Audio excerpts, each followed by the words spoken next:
or you can say that specific heat capacity.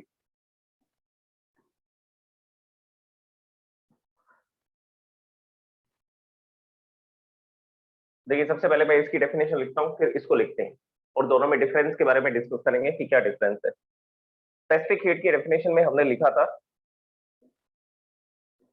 The heat required to raise the temperature of 1 kilogram substance per unit substance या 1 kilogram substance बोल सकते हैं। The heat required to raise the temperature of 1 kilogram substance through 1 degree Celsius. Through 1 degree Celsius. ये definition लिखी थी और इसका formula था S is equal to the heat supplied to the substance, M is the mass of the substance and delta T is the change of temperature. और ये इसकी formula unit क्या थी? इसकी यूनिट थी, इसको जूल में मेजर करते हैं, डिवाइड बाय मास है तो पर किलोग्राम और डिवाइड बाय टेम्परेचर है तो पर kelvin. This is the unit of specific heat. Okay, अब इसकी डेफिनेशन में देखिए। इसकी डेफिनेशन में आपको ये चेंज करना है कि 1 किलोग्राम सब्सटेंस की जगह 1 मोल सब्सटेंस करना। अभी हम लोग सब्सटेंस को किस में मेजर करेंगे? मोल में मेजर करेंगे, नंबर ऑफ मोल में। तो डेफिनेशन में क्या चेंज करना है? बस यहाँ पे लिखना है the heat required to raise the temperature, the heat required to raise the temperature of 1 mole substance, to raise the temperature of 1 mole substance through 1 degree Celsius. 1 degree Celsius या 1 केल्विन भी लिख सकते हो आप। डिग्री सेल्सियस लिखना है तो ठीक है, केल्विन भी लिख सकते हैं। ओके, मोलर स्पेसिफिक हीट को किससे लिखा जाता है? इसको कैपिटल सी से लिखा जाता है। और स्पेसिफिक हीट को किससे लिखते हैं? स्पेसिफिक हीट को लिखते हैं स्मॉल एस से। तो फॉर्मूला क्या बनेगा? फॉर्मूला बनेगा द हीट रिक्वायर्ड पर मोल और पर degree Celsius. This is the formula of specific heat. Unit क्या बनेगी? इसके यूनिट लिखेंगे जूल पर मोल। पर किलोग्राम की जगह पर क्या आ जाएगा? पर मोल आ जाएगा। और पर डिग्री सेल्सियस या पर केल्विन लिख सकते हैं। ऐसा यूनिट की बात करेंगे तो पर केल्विन भी लिख सकते हैं। सो this is the unit of the molar specific heat. अब देखिए, हमें सब्सटेंस को किलोग्राम में मेजर करते हैं तो मोल में मेजर करने की क्या जरूरत पड़ गई? तो आंसर ये है कि इसको, ये जो स्पेसिफिक हीट है, ये जनरली किसके लिए यूज की जाती है? This specific heat is use for solids and liquids. Specific heat बोला जाता है सॉलिड और लिक्विड के लिए। गैसेस के लिए हम लोग क्या कैलकुलेट करते हैं? हम लोग गैसेस के लिए कैलकुलेट करते हैं मोलर स्पेसिफिक हीट। तो बेसिकली ये जो मोलर स्पेसिफिक हीट हम बताएंगे वो किसके लिए बताएंगे? वो गैसेस के लिए बताएंगे, क्योंकि गैसेस को हम नंबर ऑफ मोल्स में मेजर करेंगे और उसके पार्टिकल्स के नंबर को भी देख सकते हैं। 1 मोल में कितने पार्टिकल्स होते हैं? 6.023 इंटू 10⁻23 इतने पार्टिकल्स होते हैं 1 मोल में। ओके, अच्छा, ये फॉर्मूला कैसे डिराइव किया गया होगा? जैसे ये वाला बता था। तो सबसे पहले क्या बताएंगे? The heat required to increase the temperature is directly proportionate to the number of moles.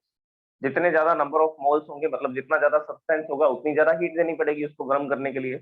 और आप उसका टेम्परेचर जितना चेंज करना चाहते हैं उसके प्रोपोर्शनेट भी होगा हीट एनर्जी।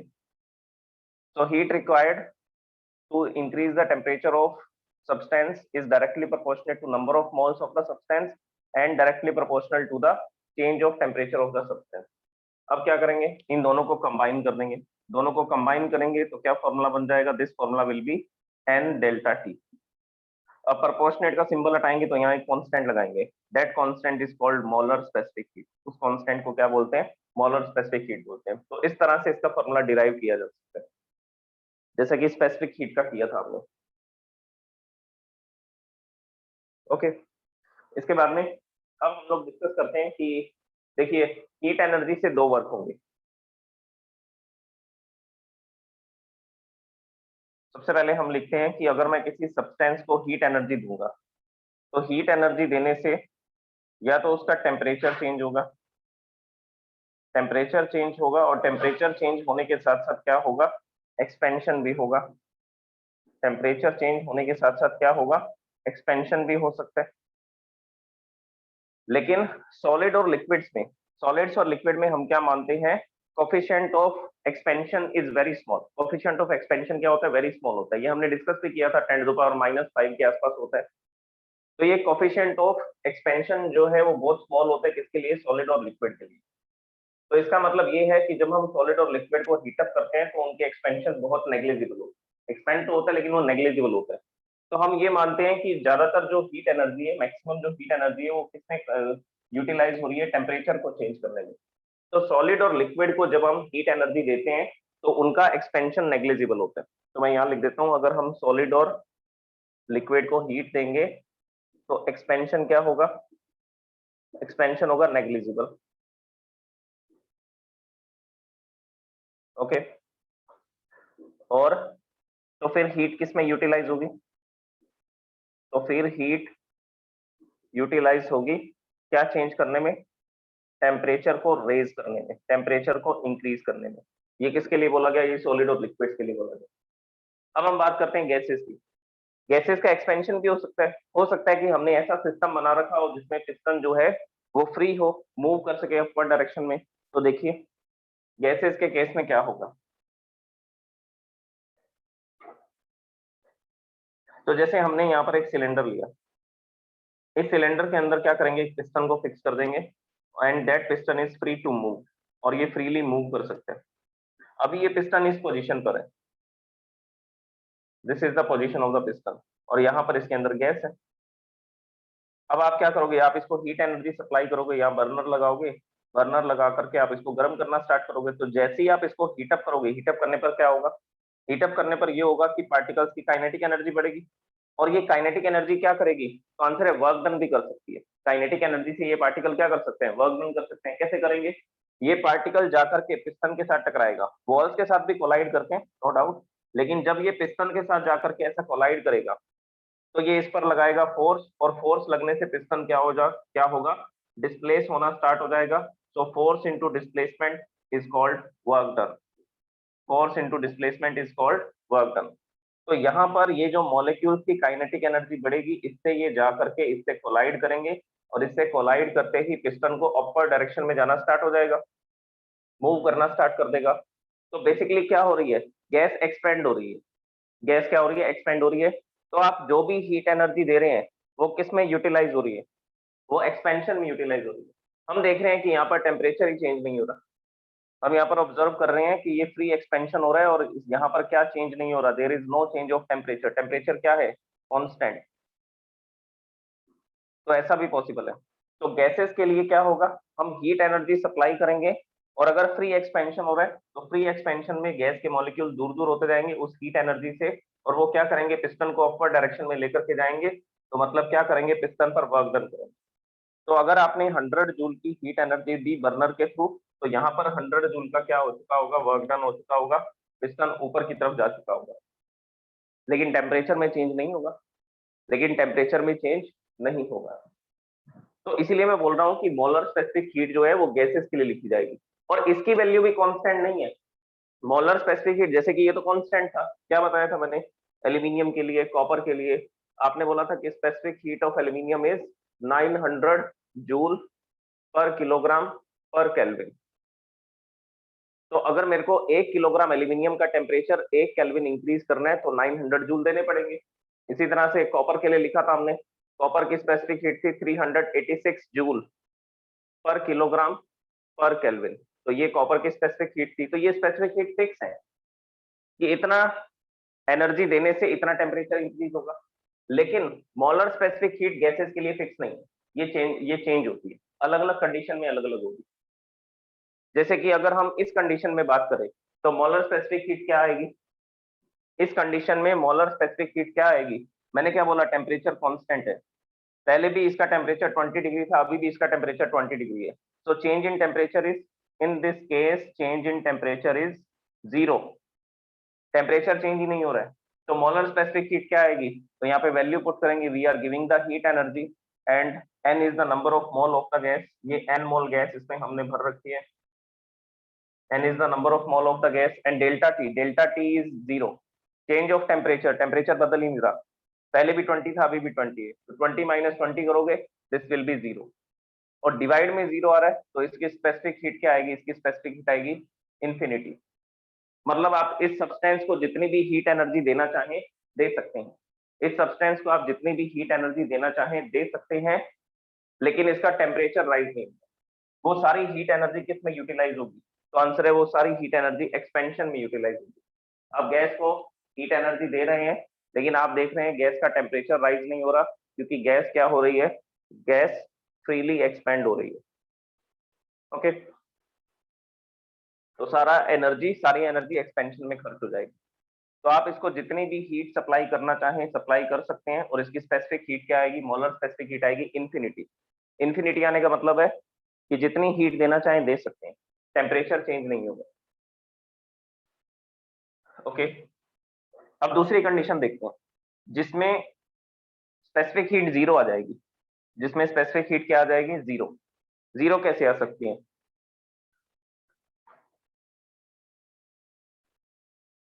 तो इसके लिए कंडीशन समझिए, जीरो आने की कंडीशन क्या है। मैं इसको सडनली कंप्रेस करूंगा।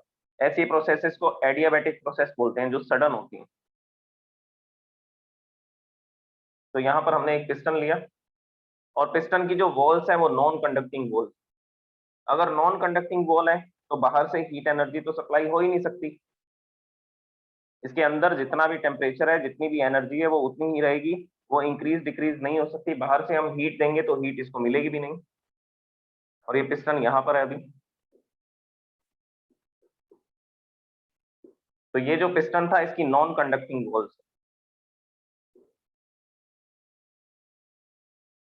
नॉन कंडक्टिंग वॉल्स है।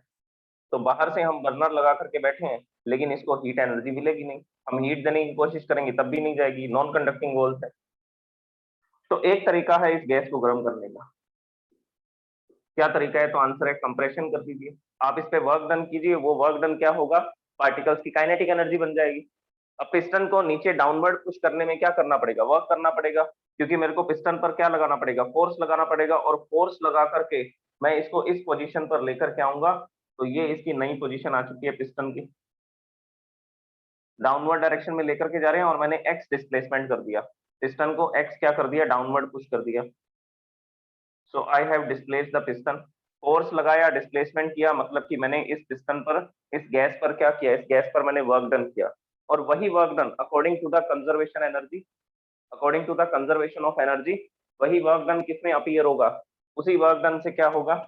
यहाँ पर गैस के जो मॉलिक्यूल्स हैं वो फास्ट मूविंग हो जाएंगे, और हम देखेंगे कि इसका टेम्परेचर इंक्रीज हो चुका है। यहाँ का टेम्परेचर क्या हो जाएगा? टेम्परेचर इंक्रीज हो जाएगा। तो कंप्रेशन में क्या हो रहा है? हमने यहाँ पे क्या किया?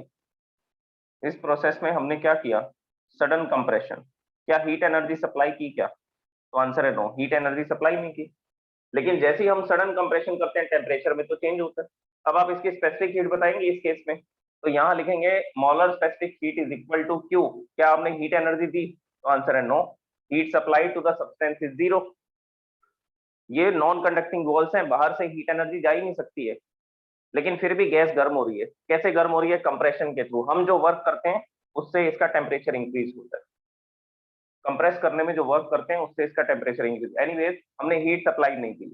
हीट सप्लाई नहीं किया तो हीट सप्लाइड आएगा zero, number of mole of gas and delta T, temperature भी चेंज हो रहा है। तो जीरो के डिवाइड में कुछ क्वांटिटीज आ रही हैं, ये पूरा ही जीरो हो जाएगा। तो इस केस में मोलर स्पेसिफिक हीट क्या होगी? मोलर स्पेसिफिक हीट जीरो होगी। तो अगर सडन कंप्रेशन हो रहा है तो मोलर स्पेसिफिक हीट आ रही है जीरो। सडन कंप्रेशन में मोलर स्पेसिफिक हीट आ रही है जीरो। और फ्री एक्सपेंशन में, अभी हमने डिस्कस किया था इससे पहले वाला एग्जांपल, फ्री एक्सपेंशन। तो फ्री एक्सपेंशन में क्या हो रहा था? मोलर स्पेसिफिक हीट इंफिनिटी आ रही। तो मैं यही तो बोल रहा हूँ, मोलर स्पेसिफिक हीट की जो वैल्यू है वो गैसेस के लिए कांस्टेंट नहीं है। वो गैसेस के लिए कांस्टेंट नहीं है। वो अलग अलग कंडीशन में अलग अलग आएगी, पॉजिटिव भी आएगी, नेगेटिव भी आएगी, जीरो भी आ सकती है, इंफिनिटी भी आ सकती है। ओके, तो अब इसी के बेसिस पर मोलर स्पेसिफिक हीट को दो तरह से स्टडी किया जाता है। या तो हमें कांस्टेंट वॉल्यूम करनी पड़ेगी, या कांस्टेंट प्रेशर करना पड़ेगा। तो दोनों तरीके से इसको स्टडी करते हैं, दोनों मेथड से इसको स्टडी करते हैं। तो इसको बोला जाता है molar specific heat at constant volume and molar specific heat at constant pressure. और दोनों कंडीशन में फिर से अलग अलग हीट एनर्जी लगेगी। दोनों केसेस में हम टेम्परेचर 1 डिग्री सेल्सियस ही इंक्रीज करेंगे, लेकिन एनर्जी सेम नहीं लगेगी, एनर्जी रिक्वायरमेंट डिफरेंट डिफरेंट होगी दोनों केसेस में। तो गैसेस के लिए हम लोग क्या स्टडी करते हैं? गैसेस के लिए हम लोग स्टडी करते हैं मोलर स्पेसिफिक हीट, और एक मोलर स्पेसिफिक हीट नहीं डिस्कस करते, हम दो मोलर स्पेसिफिक हीट डिस्कस करते हैं, दैट इज, इसको बोला जाता है two principal molar specific heat.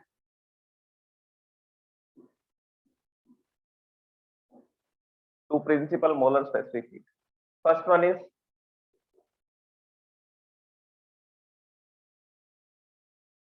specific heat at constant volume, at constant volume. Next, second आएगा molar specific heat at constant pressure, at constant pressure. Okay, तो constant volume पे और कांस्टेंट प्रेशर पे इसको दो तरीके से स्टडी किया जाएगा। अब दोनों तरीके की स्टडी आप देखिए क्या होगी। सबसे पहले कांस्टेंट वॉल्यूम पे, कांस्टेंट वॉल्यूम पे क्या नहीं होगा? टेम्परेचर चेंज नहीं होगा या एक्सपेंशन नहीं होगा? तो आंसर है एक्सपेंशन नहीं होगा। अब हमने वो एक्सपेंशन वाली कंडीशन ही खत्म कर दी। एक्सपेंशन वाली कंडीशन अगर खत्म कर दी है तो इस केस में क्या होगा देखिए। सबसे पहले इसको डायग्राम से समझिए, फिर हम इसकी डेफिनेशन को लिखें। मैंने ये क्लोज्ड कंटेनर लिया, वॉल्यूम कांस्टेंट रखनी है, वॉल्यूम कांस्टेंट रखने के लिए हमने ऐसा कंटेनर लिया या तो जिसमें पिस्टन फिक्स होगा, मूव ही नहीं करेगा, या हम इसकी बजाय क्या ले लेंगे, क्लोज कंटेनर। तो this is the close container, और इसकी जो वॉल्स हैं कंडक्टिंग वॉल्स हैं। इसकी जो वॉल्स होंगी वो कैसी होंगी, वो कंडक्टिंग वॉल्स होंगी, मतलब कि हम हीट एनर्जी सप्लाई कर सकते हैं इसको। और इसके अंदर हमने ये गैस को फिल कर रखा है, एन मोल गैस है, 2 मोल 3 मोल 5 मोल, एक्सपेरिमेंट में जितने भी मोल यूज करना चाहें वो गैस को यूज किया जा रहा है। ओके, अब हम क्या करेंगे, यहाँ पे बर्नर लगाएंगे, बर्नर लगा करके हीट सप्लाई करेंगे। अब हीट सप्लाई करेंगे तो हीट से तो दो वर्क होते हैं, अभी बताया था मैंने आपको। हीट एनर्जी देने से क्या होगा, या तो एक्सपेंशन, एक्सपेंशन भी होगा और साथ साथ टेम्परेचर में भी चेंज आएगा। तो इस केस में क्या होगा, इस केस में एक्सपेंशन तो पॉसिबल ही नहीं है, क्योंकि हमने क्या कर दिया, हमने क्लोज कंटेनर लिया है, तो क्लोज कंटेनर में एक्सपेंशन नहीं होगा। अब इस गैस की जितनी भी वॉल्यूम है, फॉर एग्जांपल इसकी वॉल्यूम V है, V मीटर क्यूब, तो इसकी वॉल्यूम V ही रहेगी, चेंज ही नहीं होगी। तो अब हम जो भी हीट इसको सप्लाई करेंगे उससे सिर्फ क्या होगा, उससे सिर्फ इसका टेम्परेचर चेंज होगा। तो वो सारी की सारी हीट एनर्जी यूटिलाइज होगी पार्टिकल्स की काइनेटिक एनर्जी को इंक्रीज करने में, और पार्टिकल्स की काइनेटिक एनर्जी अगर इंक्रीज होगी, वो फास्ट मूविंग हो जाएंगे, तो हम बोलेंगे इसका टेम्परेचर इंक्रीज हो गया। सो this is the molar specific heat at constant volume. तो कांस्टेंट वॉल्यूम पर कुछ हीट एनर्जी देनी पड़ेगी। अच्छा, अब इसका एग्जांपल भी देख लो। एग्जांपल ये है कि मैंने इसको 100 जूल की एनर्जी दी, तब जाकर के इसका टेम्परेचर 1 डिग्री सेल्सियस इंक्रीज हो गया। 100 जूल की एनर्जी देते ही 1 डिग्री सेल्सियस इंक्रीज। ओके, अब हम बात करते हैं heat, molar specific heat at constant pressure. दोनों को समझ लीजिए पहले, फिर इसकी डेफिनेशन को लिखिए। अब इसने बोला प्रेशर कांस्टेंट रखना है, वॉल्यूम तो चेंज हो सकती है, वॉल्यूम चेंज हो सकती है और प्रेशर कांस्टेंट रखना है, तो इसका सिर्फ एक ही तरीका है, आप ऐसा कंटेनर लीजिए जिसमें पिस्टन फ्री हो, वो इजीली अपवर्ड डाउनवर्ड क्या कर सकता हो, मूव कर सकता हो। तो यहाँ पर फ्री एक्सपेंशन करवाना पड़ेगा हमें। अगर प्रेशर कांस्टेंट रखना है तो क्या होना चाहिए, फ्री एक्सपेंशन, और फ्री एक्सपेंशन के लिए हमने ये कंटेनर लिया। इस कंटेनर के अंदर ये जो सिलेंडर है, इस सिलेंडर के अंदर हमने क्या लगाया, इसके अंदर हमने पिस्टन फिक्स किया, and that is free to move, ये फ्रीली मूव कर सकता है अपवर्ड डायरेक्शन में। अब इसके अंदर हमने गैस भर दी, वही एन मोल गैस है। अब हम हीट सप्लाई कर रहे हैं, हीट सप्लाई करेंगे तो यहाँ पर सिर्फ टेम्परेचर इंक्रीज होगा क्या, तो आंसर है टेम्परेचर भी इंक्रीज होगा, और यहाँ पर एक्सपेंशन भी होगा, वर्क डन भी, दो चीजें होंगी। तो जैसे ही मैं इसको हीट एनर्जी सप्लाई करता हूँ, हीट एनर्जी सप्लाई करते ही यहाँ का टेम्परेचर तो राइज होता है, जैसे यहाँ का टेम्परेचर 20 था तो उससे 21 डिग्री सेल्सियस हो गया, राइज तो हुआ। लेकिन इसके साथ साथ पार्टिकल्स की काइनेटिक एनर्जी बढ़ने से कुछ पार्टिकल जाकर के इसके पिस्टन के साथ कोलाइड करेंगे, बाकी के इसके वॉल्स के साथ कोलाइड करेंगे, वॉल के साथ कोलाइड करेंगे तो एक्सपेंशन नहीं होगा, वॉल्स जो है वो फिक्स हैं, सिर्फ पिस्टन ऊपर की तरफ जा सकता है। तो जो पार्टिकल जाकर के पिस्टन से टकराएंगे, सारे पार्टिकल नहीं टकराएंगे, तो जो पार्टिकल जाकर के पिस्टन से टकराएंगे उनकी काइनेटिक एनर्जी खर्च हो जाएगी इस पिस्टन को अपवर्ड डायरेक्शन में मूव करने में, पिस्टन को अपवर्ड डायरेक्शन में मूव करने में, क्योंकि ये पार्टिकल जब इससे जाकर के कोलाइड करेंगे तो इस पिस्टन पर अपवर्ड डायरेक्शन में फोर्स लगाएंगे, तो ये ऐसा फोर्स एक्सपीरियंस करेगा अपवर्ड डायरेक्शन में, और यहाँ से यहाँ तक ये क्या हो रहा है, डिस्प्लेस हो रहा है।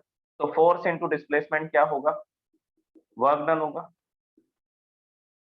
तो पार्टिकल्स की काइनेटिक एनर्जी, कुछ पार्टिकल्स की काइनेटिक एनर्जी किसमें यूटिलाइज हो जाएगी, वर्क डन में यूटिलाइज हो जाएगी। तो टेम्परेचर तो हम इसका 21 डिग्री सेल्सियस कर रहे हैं, यहाँ पर भी कितना टेम्परेचर इंक्रीज कर रहे थे, डेल्टा टी कितना कर रहे थे, 1 डिग्री सेल्सियस, यहाँ पर भी चेंज ऑफ टेम्परेचर कितना किया, 1 डिग्री सेल्सियस। लेकिन हमने देखा कि हीट एनर्जी यहाँ पर कितनी देनी पड़ी, यहाँ पर हीट एनर्जी देनी पड़ी 150 जूल की, यहाँ पर हीट एनर्जी देनी पड़ी कितनी, 150 जूल की हीट एनर्जी देनी पड़ी, जबकि कांस्टेंट वॉल्यूम पर सिर्फ 100 जूल की हीट एनर्जी देने से 1 डिग्री सेल्सियस टेम्परेचर बढ़ रहा था। अब इसमें ज्यादा हीट क्यों सप्लाई करनी पड़ रही है, तो क्या कारण है इसका, इसका कारण ये है कि 100 जूल से तो टेम्परेचर इंक्रीज हुआ, 100 जूल तो किसमें यूटिलाइज हुआ, 100 जूल तो यूटिलाइज हुआ टेम्परेचर चेंज करने में, इसके पार्टिकल्स की काइनेटिक एनर्जी इंक्रीज करने में, और 50 जूल का क्या हुआ, यहाँ पर 50 जूल का हो रहा है वर्क डन। तो हमने जो हीट सप्लाई की उसमें से टेम्परेचर चेंज करने में 100 जूल यूटिलाइज हुए, और 50 जूल किसमें यूटिलाइज हुए, 50 जूल यूटिलाइज हुए वर्क डन करने में। तो कांस्टेंट प्रेशर पर आपको ज्यादा हीट सप्लाई करनी पड़ती है, कांस्टेंट प्रेशर पर आपको ज्यादा हीट सप्लाई करनी पड़ती है, जबकि कांस्टेंट वॉल्यूम पर कम हीट एनर्जी से काम चल जाता है। अच्छा, अब इसके एग्जांपल क्या है, रियल लाइफ एग्जांपल। हम लोग खाना पकाते हैं, तो किसी ओपन कंटेनर में अगर उसको पकाएंगे तो उसको ज्यादा टाइम लगेगा पकने में। उसका रीजन क्या होगा कि आप जो भी हीट सप्लाई कर रहे हो वो फ्री एक्सपेंशन हो रहा है, पार्टिकल्स जो है एयर जो वाटर मॉलिक्यूल्स हैं वो क्या हो रहे हैं, वो एक्सपेंड होते जा रहे हैं, फैलते जा रहे हैं। तो आप यहाँ पर जो भी हीट एनर्जी सप्लाई करोगे, अगर आप ओपन कंटेनर के अंदर खाना पका रहे हैं तो उसमें आप जो भी हीट एनर्जी सप्लाई कर रहे हो तो उसमें फ्री एक्सपेंशन हो रहा है, पार्टिकल्स एक्सपेंड होते जा रहे हैं, दूर दूर जाते जा रहे हैं, तो उस कारण से उसको पकने में टाइम लगेगा। अब हमने कोई राइस को बॉयल करने की रखा, देखा कि ओपन कंटेनर में तो उसको 45 मिनट्स लग गए, और 45 मिनट तक बर्नर चलेगा तो ज्यादा हीट ही सप्लाई होगी। अगर 45 मिनट तक बर्नर चलता रहेगा तो ये ज्यादा हीट एनर्जी को सप्लाई कर चुका होगा। लेकिन क्लोज कंटेनर में हमने एक बर्तन के ऊपर एक प्लेट रख दी और उसको कवर कर दिया, बंद कर दिया, बंद कर दिया, तो वो क्या हो गया, उसकी वॉल्यूम कांस्टेंट होगी, वॉल्यूम क्या नहीं होगी, वॉल्यूम चेंज नहीं होगी, तो ये कांस्टेंट वॉल्यूम का एक कंटेनर हो गया, क्लोज कंटेनर हो गया। अब इसको हम लोग हीट एनर्जी दे रहे हैं तो देख रहे हैं 15 मिनट के अंदर ही वो खाना पक गया। तो रीजन क्या है, रीजन ये है कि यहाँ पर एक्सपेंशन नहीं हो रहा, यहाँ पर एक्सपेंशन नहीं हो रहा क्योंकि इसकी वॉल्यूम क्या है, क्योंकि इसकी वॉल्यूम कांस्टेंट है। तो कांस्टेंट वॉल्यूम पर कम हीट एनर्जी देकर के भी इसका टेम्परेचर रेज किया जा सकता है, और कांस्टेंट प्रेशर पर ज्यादा हीट एनर्जी सप्लाई करनी पड़ेगी, तब जाकर के उसका टेम्परेचर 1 डिग्री सेल्सियस बढ़ेगा। क्योंकि कुछ हीट एनर्जी यूटिलाइज होगी किसमें, कुछ हीट एनर्जी यूटिलाइज होगी किसमें, वर्क डन में, पिस्टन को ऊपर ले जाने में। या पिस्टन नहीं लगा हुआ तो फ्री एक्सपेंशन हो सकता है, पार्टिकल्स जितना भी एक्सपेंड होना चाहिए हो सकते हैं, तो उस केस में भी फ्री एक्सपेंशन होगा। क्लियर है सबको, हैंड रेज कर दीजिए। Molar specific heat at constant volume and molar specific heat at constant pressure. अब हम बात करेंगे इसकी डेफिनेशन की, ये कॉन्सेप्ट क्लियर हो गया ना, हैंड रेज करो।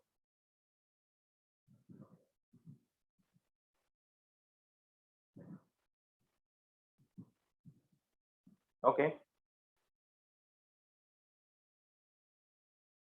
अब हम बात करते हैं इनकी डेफिनेशन। जो एक्सप्लेन किया वही डेफिनेशन है, वही क्या है, डेफिनेशन। तो डेफिनेशन लिख देते हैं।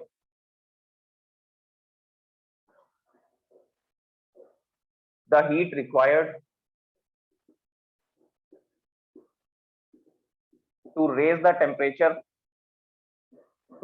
temperature of 1 mole gas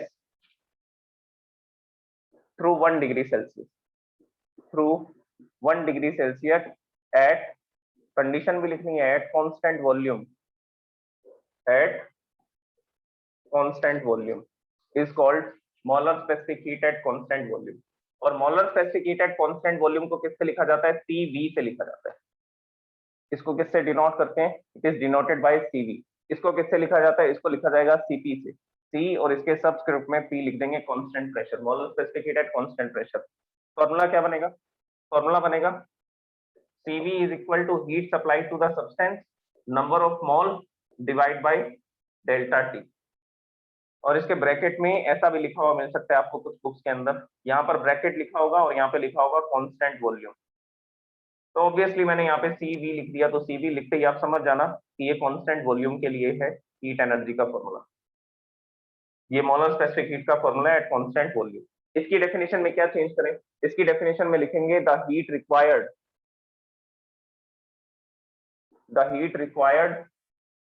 to raise the temperature,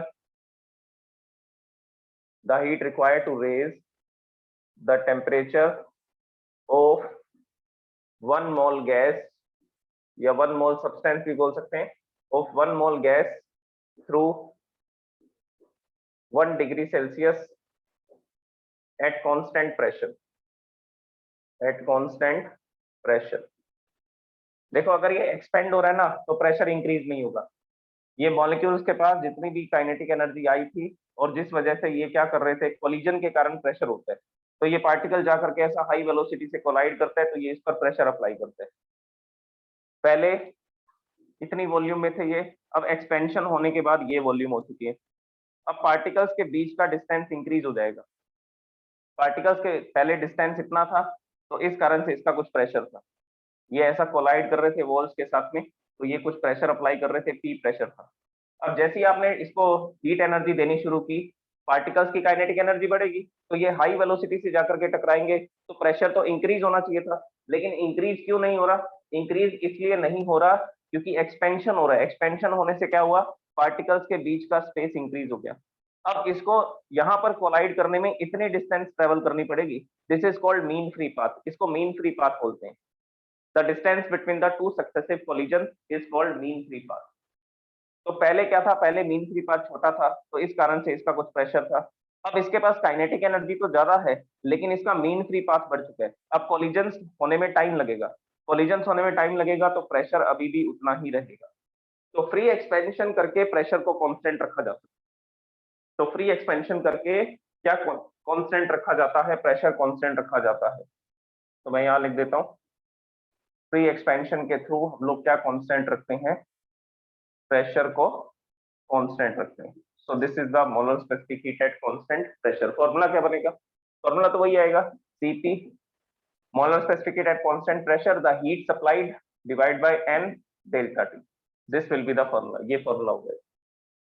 okay, so this is the molar specific heat at constant volume and molar specific heat at constant pressure. अब इंपॉर्टेंट बातें लिखते हैं। इंपॉर्टेंट बातें देखिए क्या है। ये जो मैंने आपको एक्सप्लेनेशन दी, डायग्राम बना करके इसी को लिखना है, इसी एक्सप्लेनेशन को लिखना है। देखिए क्या होगा।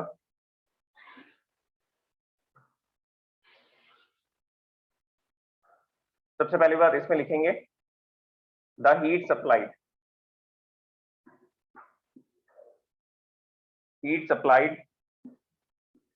Eight constant volume will increase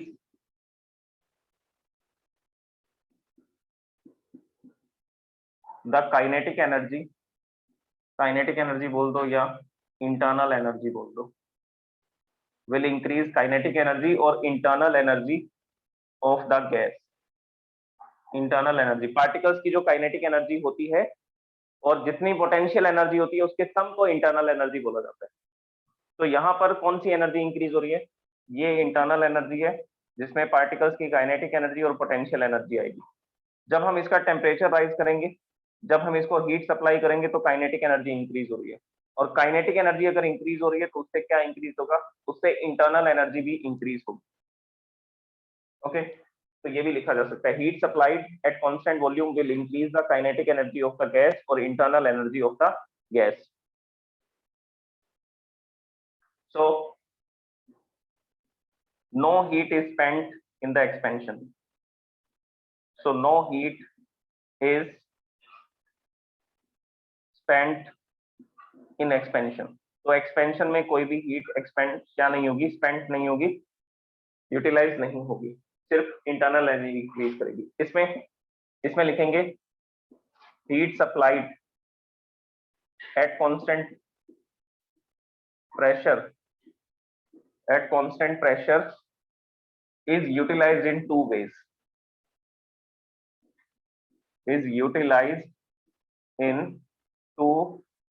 दो तरीके से यूटिलाइज होगी। पहला क्या है, फर्स्ट है, पहले हीट एनर्जी यूटिलाइज होगी to increase the kinetic energy of gas, or you can say that internal energy.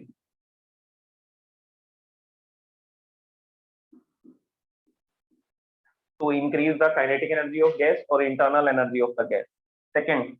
Second utilization होगा expansion में. Some heat is utilized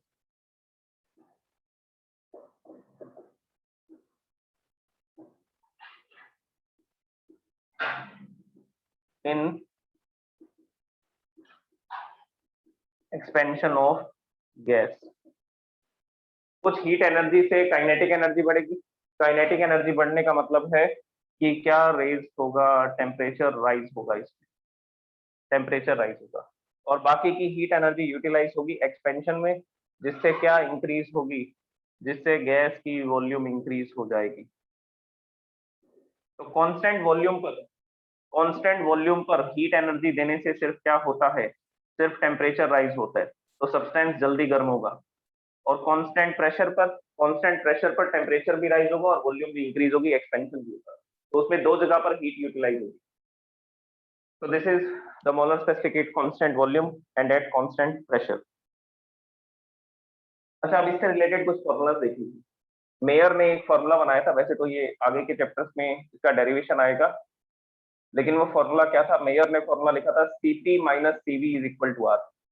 मॉलर specific heats का जो डिफरेंस होता है, वो डिफरेंस हमेशा R के इक्विवेलेंट आता है। R क्या होता है, R is the universal gas constant, जिसकी वैल्यू क्या होती है 8.31। तो ये कहते हैं किसी भी गैस के लिए जब आप उसका Cp और Cv माइनस करोगे तो वो 8.31 आएगा। किसी भी आइडियल गैस के लिए, जैसे कि रेयरिफाइड गैस लेंगे, हाइड्रोजन गैस ली, उसके पार्टिकल्स दूर दूर है, मॉलिक्यूल दूर दूर है, तो उस गैस के लिए जब आप Cp और Cv निकालोगे तो उनका जो डिफरेंस आएगा वो हमेशा 8.31 के आसपास आएगा। So this is called Mayer's formula. The difference of the specific heats is equal to the universal gas constant. Okay. इसके अलावा एक और कांस्टेंट यहाँ पे कैलकुलेट किया जाता है, वो कांस्टेंट होता है गामा। वो कांस्टेंट क्या होता है, वो कांस्टेंट होता है gamma. Gamma is called adiabatic coefficient of adiabatic expansion. It is the ratio of the molar specific heat. किसी भी गैस की molar specific heat constant pressure पर और molar specific heat at constant volume, इन दोनों के रेशियो को क्या बोला जाता है, इन दोनों के रेशियो को गामा बोला जाता है। देखिए, अभी आप सिर्फ इसके फॉर्मूलाज को देखिए, डेरिवेशन जो है वो आगे के चैप्टर्स में आएगा, क्योंकि ये फॉर्मूलाज कुछ न्यूमेरिकल्स के अंदर काम आएंगे, तो इसलिए मैं आपको ये बता रहा हूँ। इनके डेरिवेशंस नेक्स्ट चैप्टर्स के अंदर आ जाएंगे, थर्मोडायनेमिक्स और काइनेटिक थ्योरी ऑफ गैसेस, उनके अंदर इनके डेरिवेशन है। अच्छा, अब हम डिस्कस करते हैं कुछ गैसेस की मोलर स्पेसिफिक हीट, जैसे कि हीलियम। तो यहाँ पर हम लोग लिखते हैं गैस, और इस जगह पे लिखते हैं Cp, यहाँ पर लिखते हैं Cv।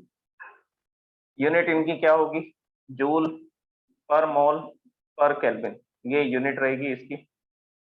तो सबसे पहले हम लोग लिखेंगे किसके लिए, हीलियम के लिए। हीलियम गैस के लिए Cp की वैल्यू होती है 20.8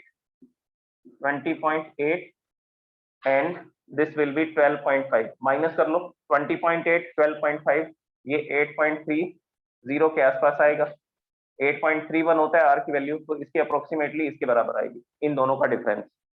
तो कांस्टेंट प्रेशर पर इतनी हीट सप्लाई करनी पड़ेगी, कांस्टेंट वॉल्यूम पर इतनी हीट सप्लाई करनी पड़ेगी, और दोनों ही केसेस में कितना टेम्परेचर राइज होगा, 1 डिग्री सेल्सियस या 1 kelvin, according to the definition. Next हम लोग लिखते हैं हाइड्रोजन के बारे में।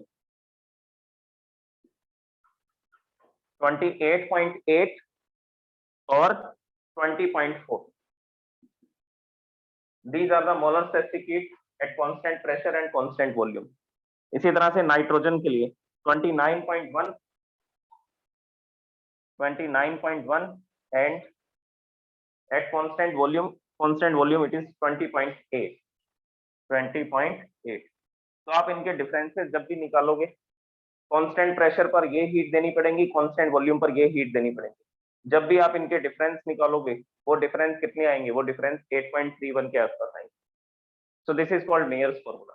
तो इनका डिफरेंस हमेशा आर के इक्विवेलेंट होता है, गैसेस की मोलर स्पेसिफिक हीट का difference. Okay, so this is all about molar specific heat at constant volume and at constant pressure. Constant volume जिसको किससे लिखते हैं? सीवी से। इसको किससे लिखते हैं? इसको सीपी से लिखते हैं। क्लियर है सबको?